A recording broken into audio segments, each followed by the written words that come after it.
selamat pagi anak-anak. Bagaimana kabar kalian hari ini nak? Ya ibu berharap kalian dalam keadaan yang baik dan sehat ya. Nah sebelum kita melakukan aktivitas kita, sebelum kita belajar, hari ini kita akan mengawalinya dengan merenungkan firman Tuhan dengan devosi bersama. Nah kita akan memulainya dengan doa. Mari kita bersatu di dalam doa. Tuhan yang baik yang kami sembah di dalam nama Yesus Kristus, kami bersyukur hari ini untuk kekuatan kesehatan yang Tuhan masih berikan. Kami mengucap syukur untuk anugerah yang Tuhan masih limpahkan di dalam hidup kami, sehingga pagi hari ini kami dapat bangun ya Tuhan. Kami dapat menghirup nafas kehidupan yang baru, dan kami akan devosi. Kiranya Tuhan memberkati devosi kami, berkati hati pikiran setiap kami anak-anak-Mu. Biarlah hati kami seperti tanah yang subur, sehingga ketika firman-Mu ditaburkan itu boleh bertumbuh dan berbuah di dalam hati kami. Kami menyerahkan waktu devosi kami ke dalam tangan-Mu ya Tuhan, di dalam nama Yesus kami telah berdoa dan mengucap syukur. Haleluya, amin. Amin. Mari ambil Alkitab-Mu. Kita akan membuka dari 2 Raja-Raja 5 ayat 1 sampai dengan yang kelima. 2 Raja-Raja 5 ayat pertama sampai dengan kelima. Oke, sudah dapat ya nak? Kita akan baca bersama-sama ya. Dalam hitungan ketiga kita baca bersama-sama. Saya akan baca dulu perikopnya. Naaman disembuhkan. 1, 2, 3 ya. Naaman, panglima Raja Aram, adalah seorang terpandang di hadapan tuannya dan sangat disayangi. Sebab oleh dia Tuhan telah memberikan kemenangan kepada orang Aram. Tetapi orang itu, seorang pahlawan tentara, sakit kusta. Orang Aram pernah keluar bergerombol dan membawa tertawan seorang anak perempuan dari negeri Israel. Ia menjadi pelayan pada istri Naaman. Berkatalah gadis itu kepada nyonyanya, sekiranya tuanku menghadap nabi yang di Samaria itu, maka tentulah nabi itu akan menyembuhkan dia dari penyakitnya. Lalu pergilah Naaman memberitahukan kepada tuannya, katanya, begini-beginilah dikatakan oleh gadis yang dari negeri Israel itu. Maka jawab Raja Aram, baik, pergilah dan aku akan mengirim surat kepada Raja Israel. Amin. Demikian firman Tuhan. Nah, hari ini tema devosinya adalah anak-anak juga bisa. Nah, apa sih yang mau kita pelajari dari ayat-ayat yang kita telah baca? Apa yang Tuhan mau katakan di dalam hidup setiap kita melalui firman-Nya yang kita telah baca ya. Mungkin ya kalian ya, atau pernah mendengar gitu, orang dewasa berkata kepada anak-anak begini, ih kamu tuh masih kecil, kamu tahu apa sih gitu, atau kamu masih kecil, kamu jangan ikut-ikut masalah orang dewasa, atau kamu masih terlalu kecil, gak bisa melakukan hal-hal yang orang dewasa bisa lakukan ya. Sering gak kalian dengar kata-kata tersebut? Atau malah kalian yang sering dikatakan demikian, atau orang lain, orang tua atau kakak kalian sering mengatakan hal itu kepada kalian, atau kalian juga mendengar teman-teman kalian mendapatkan perkataan seperti itu ya. Jadi seakan-akan anak kecil itu diremehkan, atau anak-anak itu dipandang sebelah mata gitu ya. Nah memang ya, secara fakta jelas memang anak-anak itu pasti punya keterbatasan untuk melakukan hal-hal yang dapat dikerjakan oleh orang dewasa ya. Tentu ya, kalian pasti kalau anak-anak kecil tuh punya keterbatasan. Itu misalnya contoh naik motor, biasa mungkin yang bisa naik motor orang-orang yang sudah dewasa, yang udah SMP, SMA, yang lebih besar. Nggak mungkin kan anak kelas 1 SD naik motor. Atau misalnya kalau anak-anak kecil biasanya belum bisa mencuci baju ya, jadi orang tuanya yang mencucikan bajunya. Atau banyak hal lainnya yang karena keterbatasan anak-anak jadi belum bisa melakukannya, hanya orang-orang dewasa saja yang bisa melakukannya. Ini juga contohnya, misal kalian masih kecil biasanya belum bisa mencari uang ya, belum bisa bekerja, tapi yang bekerja adalah orang-orang yang sudah dewasa, yang sudah lulus sekolah misalnya gitu. Nah biasanya hal-hal itu yang membuat anak-anak merasa dikucilkan atau merasa diremehkan, merasa tidak bisa melakukan hal-hal yang orang dewasa lakukan.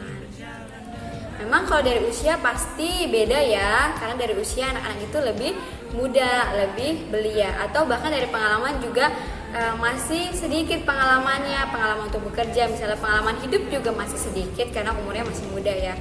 Dan dari segi fisik juga belum sekuat orang-orang dewasa ya. Misalnya anak kelas 1 SD deh sama anak kelas 12, terus sama-sama disuruh angkat galon. Bisa nggak anak kelas 1 SD angkat galon? Nggak bisa ya. Tapi kalau anak kelas 12 pasti kuat angkat galon karena fisiknya sudah lebih kuat daripada anak kelas 1 SD ya. Nah, tapi bukan berarti anak kecil itu atau anak-anak tidak bisa sama sekali melakukan apapun, tidak bisa membantu ataupun sama sekali harus dianggap seperti anak kecil yang cuma duduk-duduk diam aja, minum susu, bukan ya.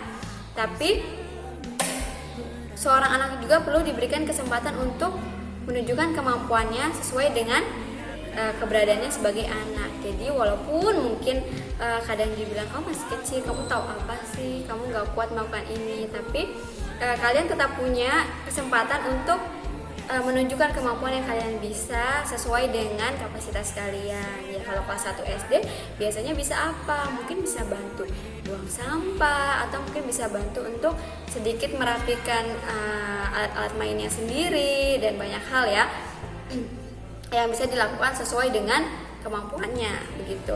Nah, sama seperti cerita yang tadi kita sudah baca ya Nak. Jadi tadi Naaman disembuhkan ya. Jadi Naaman ini seorang panglima Raja Aram. Saat itu ia sedang sakit kusta ya. Tadi kita sudah baca dia sakit kusta. Nah, di rumahnya ada seorang gadis kecil. Gadis kecil tadi itu adalah orang Israel yang menjadi tawanan perang yang harus ikut mengalami pembuangan. Nah, dia tuh masih kecil ya, jadi namanya juga gadis kecil. Ditulisnya gadis ya, jadi berarti masih muda begitu, masih belia. Nah, dia seorang gadis kecil, dia cuma sebagai tawanan di situ dan dia membantu atau menjadi pelayan istrinya Naaman. Nah, tapi walaupun demikian, walaupun dia masih gadis kecil, dia dengan berani mengusulkan kepada seorang pahlawan perang bangsa Arab untuk pergi menemui seorang nabi di Samaria. Jadi waktu anak kecil ini dengar kalau Naaman sakit, gadis kecil ini memberanikan diri untuk bilang, kenapa kamu nggak bawa Naaman aja untuk menemui seorang nabi di Samaria ya. Tadi kita sudah baca di ayat yang ketiga. Selanjutnya ketika Naaman menyampaikan hal itu kepada Raja Aram ya, sang raja memberikan dukungan kepada Naaman untuk menemui sang nabi Samaria. Jadi waktu gadis kecil, walaupun dia masih kecil ya, terus dia memberanikan diri untuk bilang, kenapa kamu gak pergi aja ke nabi di Samaria itu supaya kamu bisa sembuh, karena nabi itu bisa menyembuhkan. Terus akhirnya Naaman bilang kepada raja ya, karena kan Naaman adalah panglima Raja Aram ya, jadi dia harus izin dulu ke Raja Aram supaya boleh pergi ke seorang nabi yang ada di Samaria. Kemudian sang raja Aram itu memberikan izin kepada Naaman untuk dia bisa pergi ke Samaria untuk bertemu dengan nabi yang bisa menyembuhkan penyakitnya begitu ya. Nah, kira-kira dari cerita ini ya, dari kisah ini, dari ayat yang kita baca, apa yang bisa kita pelajari? Ya mungkin ketika masih kecil kalian merasa ya dipandang sebelah mata, tidak diberikan kesempatan untuk melakukan hal-hal yang orang dewasa lakukan begitu ya. Tapi dari sini kita belajar dari seorang gadis kecil ini yang berani berkata atau berani berbicara kepada Naaman, panglima raja, supaya dia pergi untuk mendapatkan penyembuhan dari Nabi Samaria. Kita melihat bahwa dengan kapasitas, kemampuan dan keberadaannya sebagai seorang anak kecil, gadis kecil, tetapi sesungguhnya ia menyimpan banyak potensi. Sama seperti kita semua, sama seperti kalian ya. Mungkin kadang kalian merasa kayaknya aku gak punya potensi apa-apa gitu, masih kecil gak mau melakukan apa-apa. Bukan begitu ya. Tapi semua kalian itu, walaupun kalian masih kecil, masih muda, masih belia, kalian semua punya potensi. Tuhan pasti memberikan talenta, memberikan potensi kepada kalian semua ya begitu. Nah, apa peran orang dewasa? Nah, orang dewasa itu dapat menolong dan memberikan kesempatan kepada anak-anak untuk menemukan dan mengembangkan potensinya. Jadi ketika mungkin kalian masih bingung, aku potensinya apa ya, kalian bisa tanya ke orang yang lebih dewasa, ke orang tua kalian, ke kakak kalian, untuk bisa mengembangkan potensi yang kalian miliki.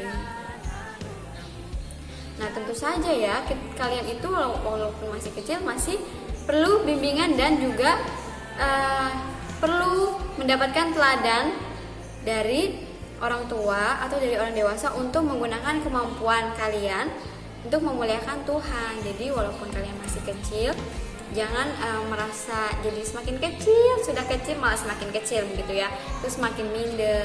Tapi percayalah kalau Tuhan itu memberikan potensi kepada kalian ya, memberikan talenta kepada kalian. Tapi yang harus kalian ingat, ketika kalian punya potensi, ketika kalian punya talenta, itu dipergunakan untuk memuliakan Tuhan ya.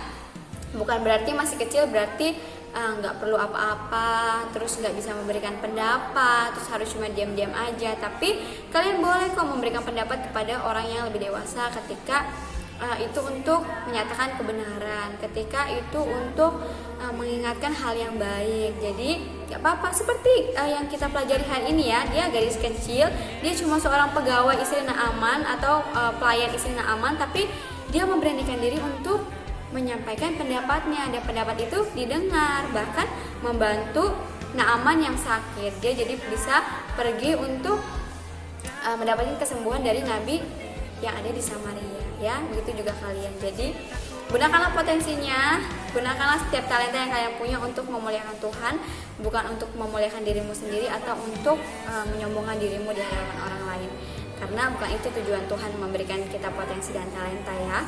Nah, demikian devosi kita pagi hari ini. Ibu berharap kalian bisa merefleksikannya dengan baik, kalian bisa melakukannya juga dengan baik, bukan hanya menjadi pendengar, tapi kalian juga bisa menjadi pelaku-pelaku firman Tuhan, sehingga nama Tuhan dipermuliakan dalam setiap kegiatan, dalam setiap tindakan yang kalian lakukan ya.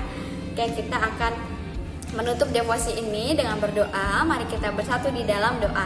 Bapa yang baik, kami mengucap syukur kalau Tuhan izinkan kami untuk merenungkan firman-Mu, untuk mendengarkan firman-Mu. Tuhan, ajarkan setiap anak-anak-Mu untuk bisa memuliakan Tuhan melalui setiap potensi yang mereka punya, dan biarlah mereka tetap mengandalkan Tuhan dalam setiap hal yang mereka lakukan, dan biarlah mereka boleh terus percaya bahwa Tuhan pasti menolong dan membuka setiap mereka. Hari ini kami akan belajar dan mengajar, kiranya Tuhan memberkati supaya semuanya berjalan dengan baik, dan sungguh melalui setiap aktivitas yang kami lakukan hari ini kami dapat memuliakan Tuhan. Terima kasih Bapa yang baik, segala hormat pujian kami naikkan kepadamu. Dalam nama Yesus kami telah berdoa dan mengucap syukur.